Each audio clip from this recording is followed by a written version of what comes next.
আপনি দেখেছেন বর্তমান বাংলাদেশে এমন সিচুয়েশন হয়েছে, নারী না পুরুষ বোঝা মুশকিল।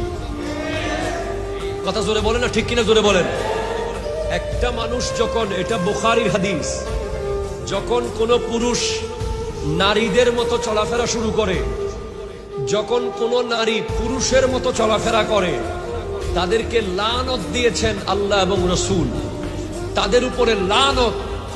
আমরা দেখেছি বাংলাদেশে এমন এমন ব্যক্তি এখন সমাজের আইডল, এমন এমন ব্যক্তি এখন পত্রিকার নিউজ, এমন এমন ব্যক্তি এখন প্রিন্ট ইলেকট্রনিক মিডিয়ায় হিরো হচ্ছে, যাদেরকে আসলে উনি কি নারী না পুরুষ বোঝাই যাচ্ছে না। ঠিক কিনা কথা ধরে বলেন।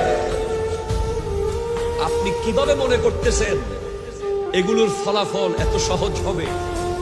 আজকে রাশিয়ার যে ভূমিকম্প হয়েছে, আজকের নিউজ, যে ভূমিকম্পের মাত্রা এত মারাত্মক যে সুনামি অলরেডি জাপানে শুরু হয়ে গেছে ভয়ঙ্কর ভাবে, এবং ভূমিকম্পের মাত্রার কারণে সুনামি অস্ট্রেলিয়া পৌঁছে যাচ্ছে। সুনামি এখন এত লেভেলে চলে গেছে যে সাগরের ঢেউ এত উঁচুতে উঠে গেছে, গোটা রাশিয়ার আশেপাশে বহু কান্ট্রিতে রেড অ্যালার্ট